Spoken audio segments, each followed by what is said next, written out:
¿Cómo murió José, el padre de Jesús? ¿Por qué nunca lo hemos visto en representaciones artísticas como cuadros o en el cine, acompañando a María durante la crucifixión? ¿Por qué no aparece más en la Biblia después de que Jesús fuese adolescente? ¿Abandonó acaso a su familia? ¿O murió antes de la crucifixión de su hijo? Y si José murió, ¿por qué no se narra los sucesos que llevaron a esto? ¿O por qué Jesús, quien hacía milagros por doquier, no hizo nada frente a este infortunio?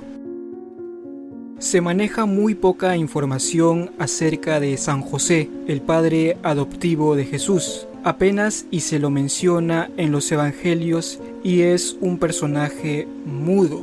Jamás pronuncia una sola palabra, algo un tanto extraño, dado que su posición como padre lo debería ubicar en un puesto bastante privilegiado, sobre todo si hablamos del padre del mismísimo Jesucristo. Incluso los hermanos de Jesús son mucho más relevantes que el propio José. Nos referimos a José Jr., Santiago, Judas y Simón, ni qué decir de María, la madre. La última mención bíblica de José es cuando Jesús tenía 12 años. Esto lo vemos en Lucas capítulo 2, versículo 41 al 50. A su regreso de un viaje a Jerusalén, Jesús se separó de sus padres, quienes finalmente lo encontraron en el templo conversando con los maestros. En ese momento, luego de la regañada, Jesús les dijo que lo que hacía era importante y que atendía los negocios de su Padre Celestial. Pero claro, nada le hubiera costado avisarles con anticipación para que estos dos no se la pasen buscándolo por horas. Pero en fin.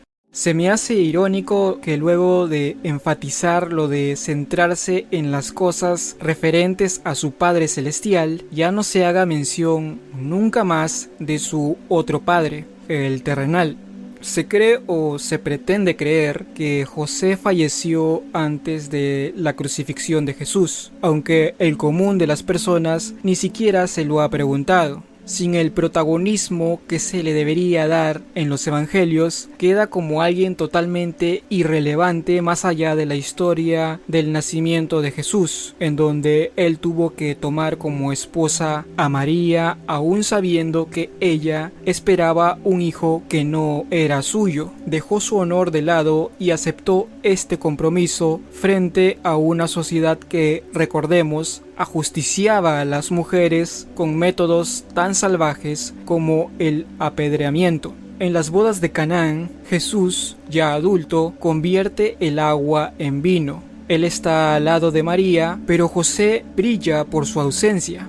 En las películas de Semana Santa siempre vemos la imagen de Jesús en la cruz, siendo acompañado por su madre y su discípulo Juan. Se supone que para una situación tan importante, tan adversa, tan crucial como es la ejecución de su hijo, el padre tendría que haber estado allí para consolar a su esposa, brindándole todo el apoyo emocional y, lo más importante, para darle el último adiós a su hijo. Pero la Biblia no se toma la molestia ni de mencionarlo. En el Evangelio de Juan, Jesús le encarga a este, en plena agonía, la tarea de cuidar de su madre cuando él ya no esté. José ya hubiera estado muerto en el momento de la crucifixión, o Jesús nunca habría encomendado el cuidado de su madre, María, a Juan, su discípulo amado. Si José hubiera estado presente en ese momento, me imagino la escena de un Jesús diciendo: Juan, ahora te voy a encomendar a mi madre. Frente a esto, supongo que José habría intervenido diciendo: espera un momento, esa es mi responsabilidad.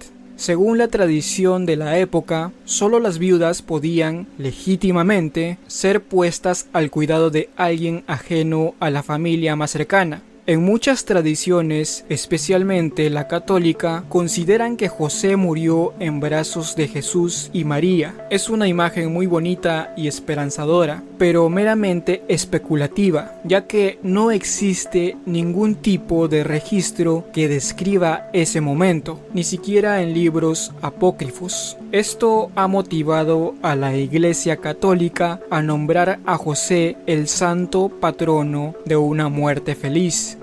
Se presume que, habiendo fallecido José, Jesús permaneció en casa hasta cumplir 30 años, asumiendo la responsabilidad como hijo mayor de cuidar la familia. Si fuese así, si José hubiera muerto por X motivos, ya sea por alguna enfermedad o accidente, me sorprende que Jesús no haya hecho nada para detener este trágico suceso. Nada le costaba usar su poder divino para sanarlo o evitar que le pase algo grave. La pregunta que me hago es, si Jesús sanó a sus enemigos, como el soldado romano a quien Pedro le cortó una oreja, ¿por qué no hacer lo mismo con su propio Padre? En la Biblia se cuenta que Jesús hizo milagros en favor de gente cercana a él, amigos o familiares, así que el hecho de que sean familia no le impedía hacerlo.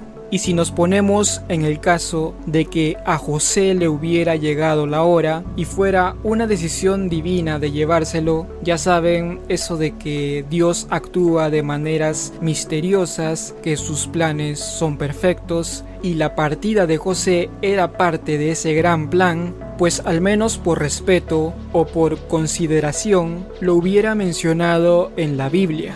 Obviamente se sabe que Jesús no escribió la Biblia, pero siendo parte de la Trinidad, era la influencia e inspiración para los cronistas bíblicos.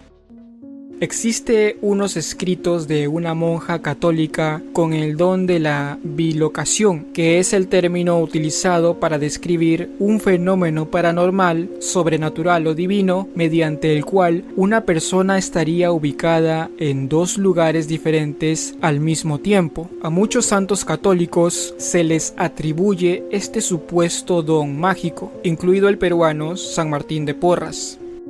La monja se llamaba María de Jesús de Ágreda, conocida como la Venerable Madre. Afirmó haber viajado en el tiempo y ver la escena exacta en donde José agoniza en brazos de María mientras Jesús lo contempla con tristeza. Luego de tal extraordinaria experiencia, decidió escribir al respecto. La historia está narrada con un dramatismo exagerado.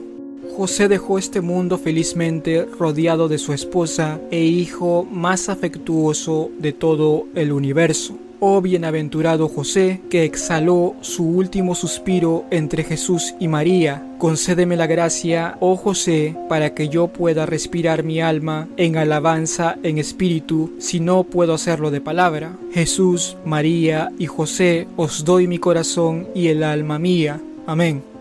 En fin, parece que esta monja olvidó que Jesús era el doctor por excelencia. Siendo Dios hecho hombre, algo pudo hacer por su padre adoptivo. Saltarse algunas reglas quizá, no lo sé. Así como revivió a Lázaro o a la hija de Jairo en el libro de Marcos. Esto suponiendo que José falleció por accidente o enfermedad. Y existe otra posibilidad que es algo que no muchos hablan, por lo menos yo no he visto a nadie decirlo. ¿Y qué tal si José estaba vivo cuando se dio la crucifixión de su hijo? Pero ¿por qué no asistir a un acontecimiento tan importante? Lo único que se me ocurre, y aunque suene arriesgado, sería que José en algún punto de la historia abandonó a su familia. No es descabellado pensarlo, de hecho tiene algo de sentido. Eso explicaría el por qué no se lo menciona tanto en la Biblia, porque si él hubiera muerto, lo hubieran dicho siendo José alguien tan relevante en la vida de Jesús. Pero el no mencionarlo da que pensar. Sería como la oveja negra de la familia, que todos actúan como si no existiera. Siendo alguien que abandonó a su familia, un mal elemento, es comprensible su ausencia en los relatos bíblicos. Aunque en Mateo 1:19 se lo describe como un hombre justo, no creo que eso sea suficiente para ganarse el título de santo. Igual la iglesia le ha puesto el título de santo sin ningún mérito aparente. Otra posibilidad podría ser una en donde un Dios poderoso y celoso no quiso que un simple ser humano opacara su gran papel de padre bondadoso y perfecto, algo muy contradictorio ya que al final termina abandonando a su hijo en la cruz. Nadie puede asegurar a ciencia cierta cómo ocurrieron los hechos. Nos limitamos a las suposiciones y conjeturas. Dudo mucho de las visiones o supuestas revelaciones que algunas personas se pueden atribuir para responder cabos sueltos en la Biblia. Estas teorías expuestas en el video, aunque algo polémicas, al menos intentan explicar el misterio de la desaparición de José, y seguramente habrá otras explicaciones más allá de las mencionadas.